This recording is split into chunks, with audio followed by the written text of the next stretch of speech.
오늘 주어진 이 본문은 예수님이 고난받으시는 본문입니다. 마침 오늘 고난주간이죠. 예수님이 십자가 지시기 전에 고난받으시고 또 십자가를 지신 이후에 그 십자가 상에서 또 고난을 다 당하십니다.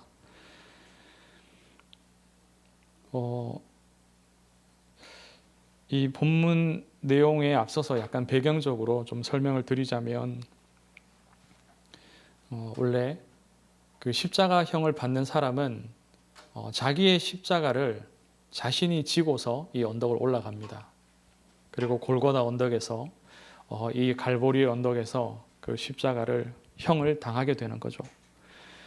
그리고 십자가형을 지기 전에 채찍질을 먼저 합니다. 원래 유대의 법에는 채찍질은 매를 때리는 것은 매질을 하는 것은 40대까지만 허용을 합니다. 그 이상 하게 되면 사람이 견딜 수 없고 또 죽음에 이르기 때문에. 그런데 이 형을 집행하는 이들은 로마인들입니다. 로마의 군사들이 그렇게 하죠. 유대의 법과 상관이 없어요. 그래서 40대든 그 이상이든 그 형을 집행하는 자들의 마음에 달려 있습니다. 얼마든지 늘어나고 또 줄어들 수도 있는 거죠. 자기 힘이 다하는 정도까지 그렇게 할 수 있습니다. 그리고 이 채찍은 우리가 일반적으로 아는 그 가죽으로 만든 그냥 길기만 한 그런 채찍이 아니라 이 끝에는 납덩이가 달려 있습니다. 긴 못이 달려 있기도 하고요. 여러 개의 못이 또는 납을 달기도 합니다. 돌을 달기도 하고요. 납을 달 때에는 그 끝이 이렇게 갈고리처럼 생긴 그런 모양의 납들을 답니다. 그래서 수십 대의 이 채찍질을 맞게 되면 온몸의 살이 다 찢기고 또 피들이 터져 흐르게 됩니다. 그래서 이미 십자가형을 지기 전에 거의 죽음에 이르는 상태까지 가게 되는 거죠. 사람을 그렇게 만든 이후에 그 십자가를 지고 또 언덕을 올라가도록 그렇게 만드는 겁니다. 여기에 육체적인 고통만 있는 것이 아니라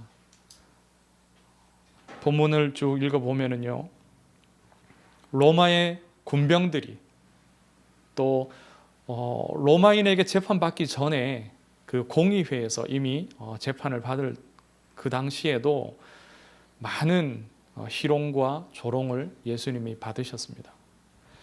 그리고 로마인들도 예수님을 희롱하죠. 십자가에 달리신 이후에도 많은 사람들이 조롱을 합니다. 매맞고 찢기고 피 흘리고 그리고 조롱당하고, 그것이 예수님이 지시는 십자가의 모습입니다. 이 십자가형은요,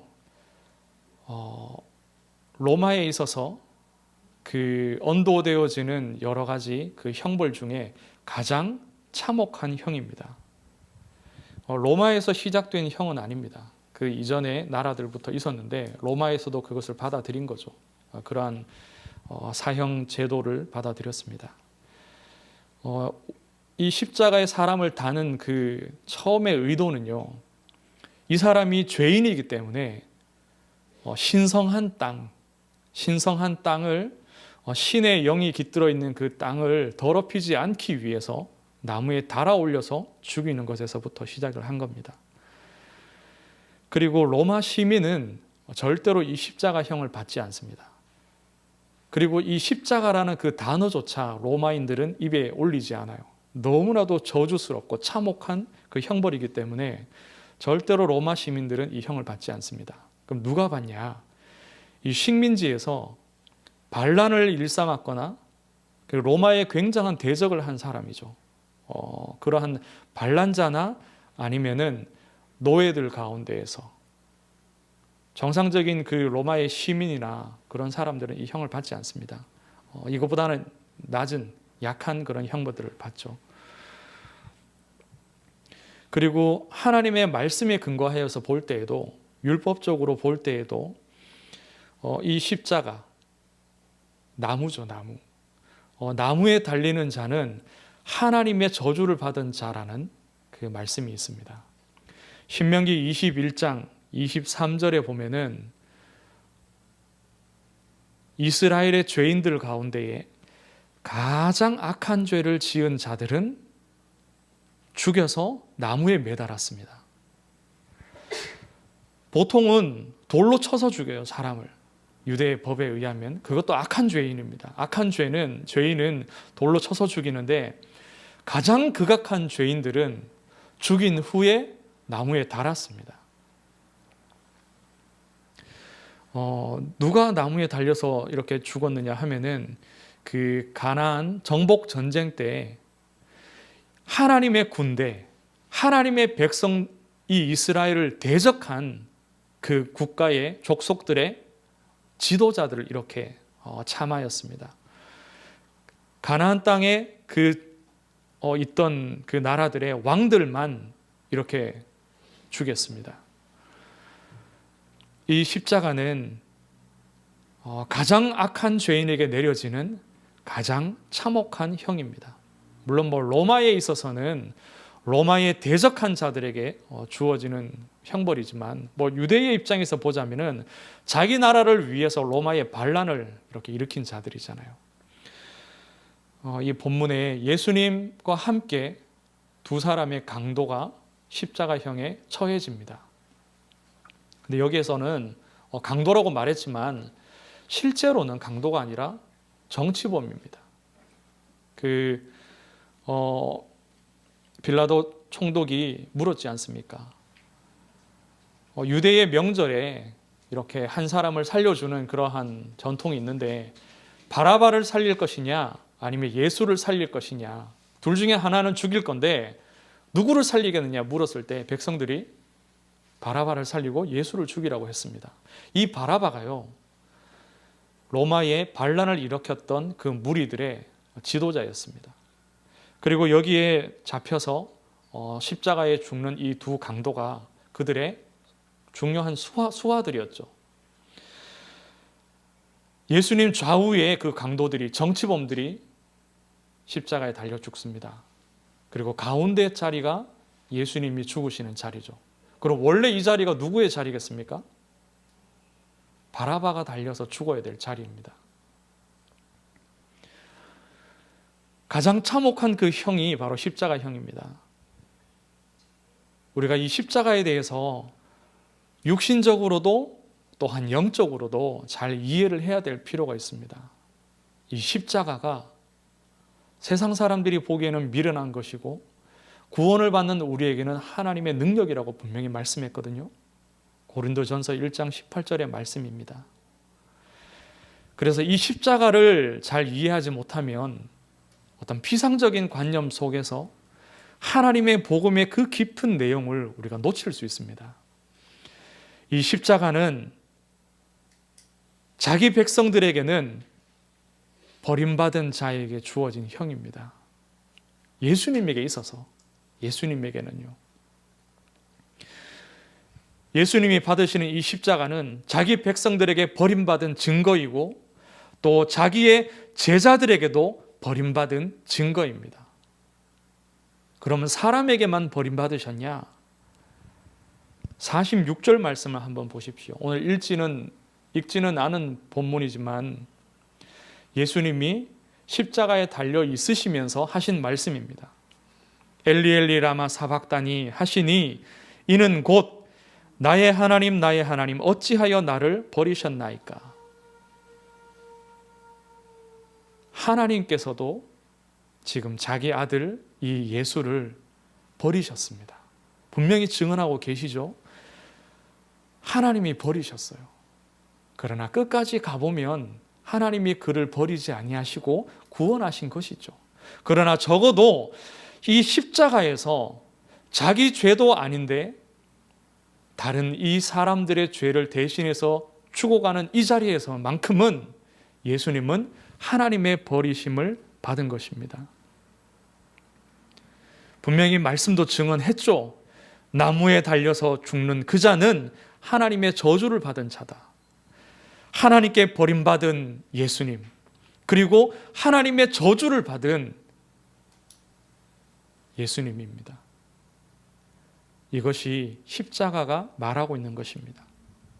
십자가는 죄와 실패와 저주 재앙을 의미하고 있습니다. 오늘 말씀의 제목이 이는 유대인의 왕 예수라입니다. 이 명패가 어디에 있냐? 보통 십자가에 달리는 죄인들은 자기 목에다가 그 죄패를 겁니다. 이 사람은 무슨 죄로 죽는지 그렇게 패를 걸어요. 그런데 예수님은 자기 머리 위에 그 십자가 끝에다가 이 패를 붙였다라고 합니다. 그리고 이 패는 빌라도 총독이 직접 쓴 패입니다. 요한복음 19장에 보면 빌라도가 패를 직접 썼습니다. 유대인의 왕이라고. 그리고 이것은요, 히브리 말로 또 로마 말로 헬라 말로 세 개 나라의 말로 이렇게 기록이 되어져 있습니다. 모든 사람이 보라는 겁니다. 그 의도는요, 이 사람의 이 죽는 죄가 반란죄 때문이라는 겁니다.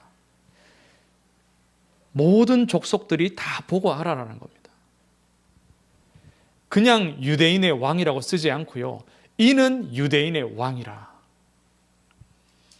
대제사장들이 요구하였습니다. 자칭이라는 말을 써달라.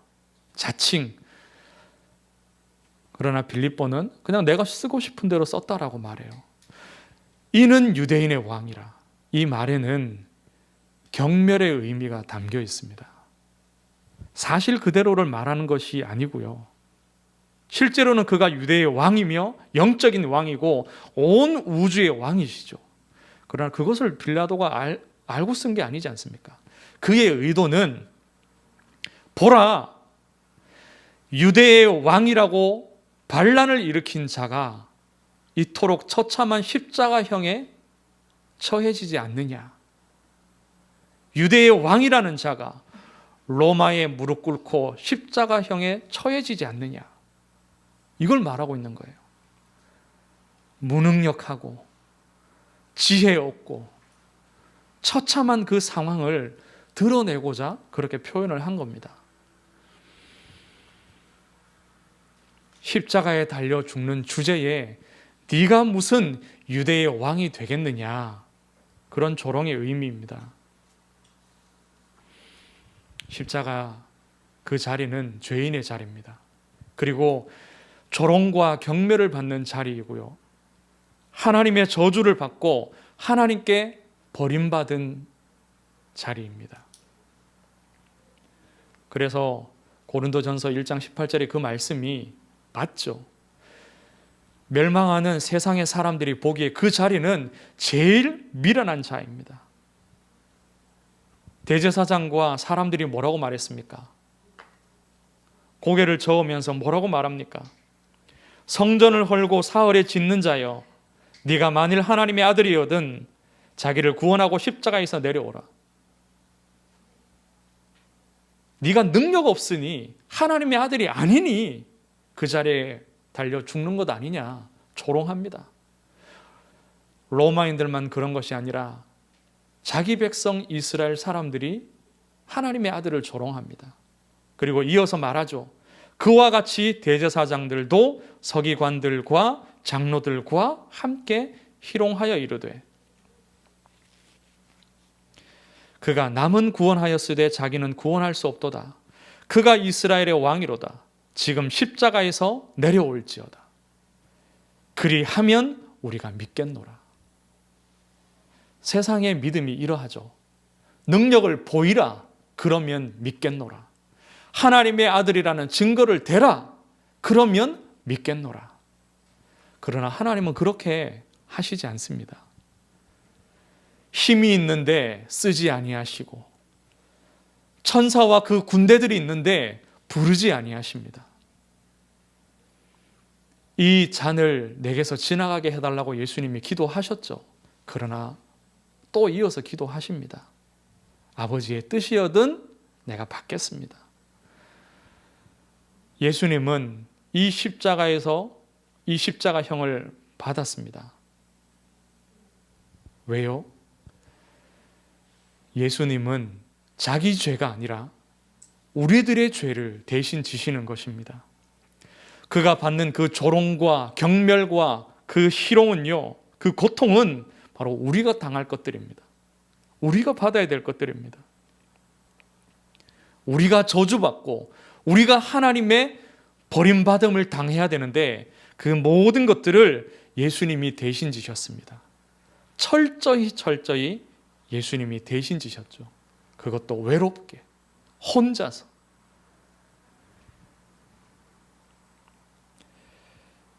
34절 한번 보십시오. 34절에 보면 쓸개 탄 포도주를 예수께 주어 마시게 하려 하였더니 예수께서 맛보시고 마시고자 하지 아니하시더라.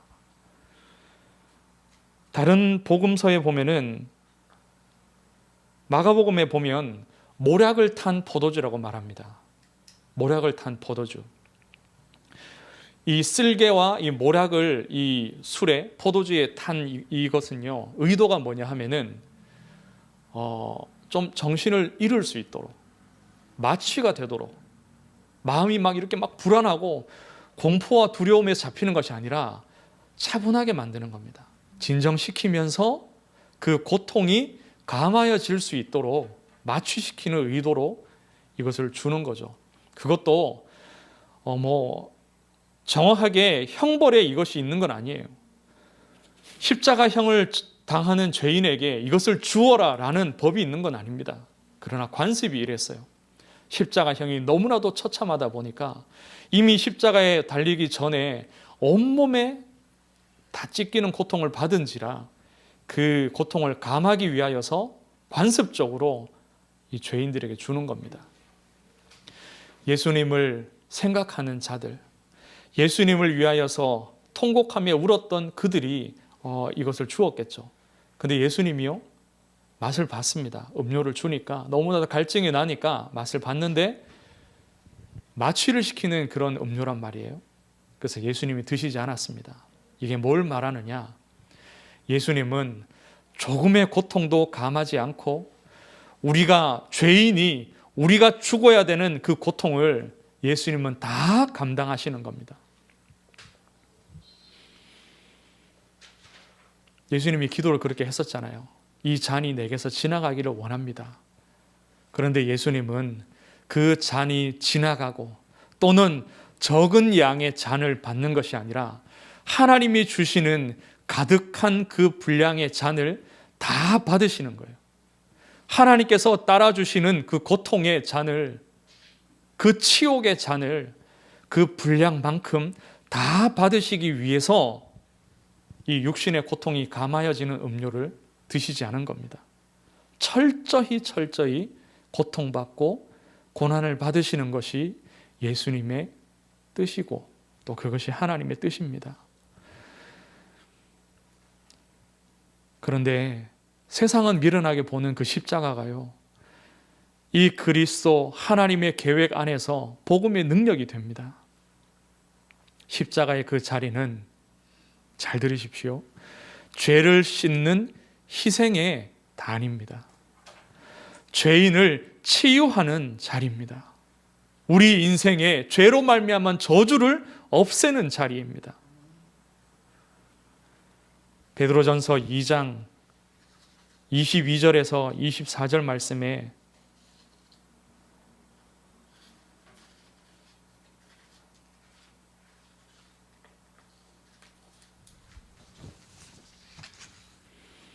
그는 죄를 범하지 아니하시고 그 입에 거짓도 없으시며 욕을 당하시되 맞대어 욕하지 아니하시고 고난을 당하시되 위협하지 아니하시고 오직 공의로 심판하시는 이에게 부탁하시며 친히 나무에 달려 그 몸으로 우리 죄를 담당하셨으니 이는 우리로 죄에 대하여 죽고 의에 대하여 살게 하려 하심이라.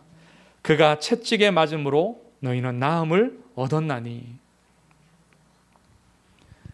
예수님의 그 십자가 지심이 우리를 우리에게 생명 주시고 우리를 의롭게 하시고 우리를 치유하시기 위해서 그렇게 하신 겁니다. 그러면서 자기에게 주어진 그 고난의 잔을 다 마셨습니다.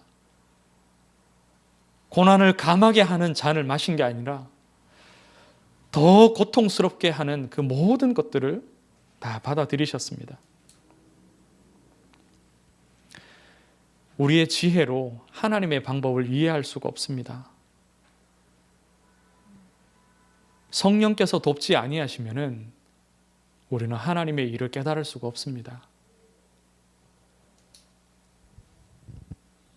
우리가 드리는 이 예배 있죠? 세상 사람들은 이 시간에 육신적으로 쉬고 여행하고 재충전합니다. 또 자기의 발전을 위하여서 쉬지 않고 일하고 공부하고 더 나아가고자 애씁니다.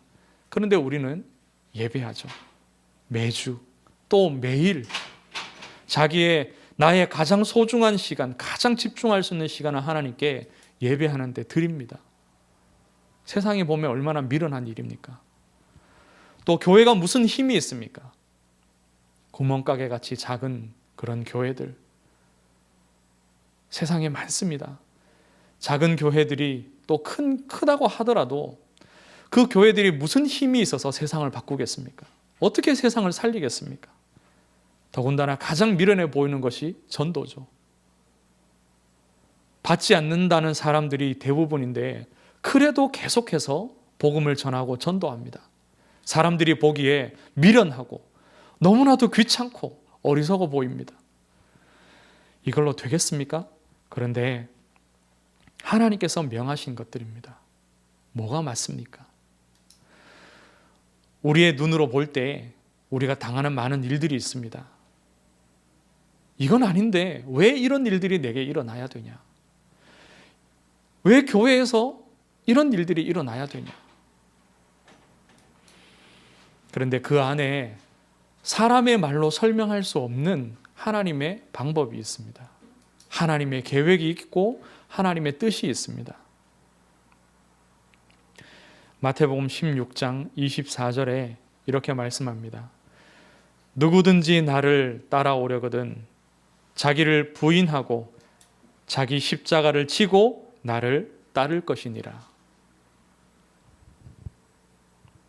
답답해 보이고 이해가 되지 않고 미련해 보이는 일들과 사건들, 또 우리의 신앙생활의 그런 모습들은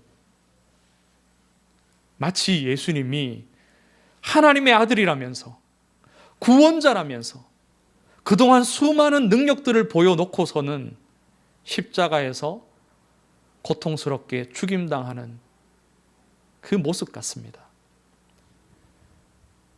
마음을 진정시키고 호흡을 진정시키고 고통을 감하여 줄 수 있는 음료를 건네는데도 마시지 않는 것과 같이 미련해 보입니다. 그런데 예수님 분명히 말씀했습니다. 자기 십자가를 지고 나를 따르라. 그 말은요, 예수님이 당하신 것처럼 그 많은 채찍질 받는 고통도, 또 로마인들에게, 유대의 지도자들에게, 유대의 백성들에게, 심지어는 자기 제자들에게도 배신당하고 희롱당하고 조롱당하는 그 고통도, 그 수치도 받아들이라는 겁니다. 그리고 이 십자가에서 죽으라는 거죠. 그런데 그 말의 의미가 뭡니까? 무조건 참고, 무조건 기다리고, 인내하고 다 받으라는 그 말이 아닙니다. 그 십자가는 미련해 보이지만 그것이 하나님의 능력이 됩니다.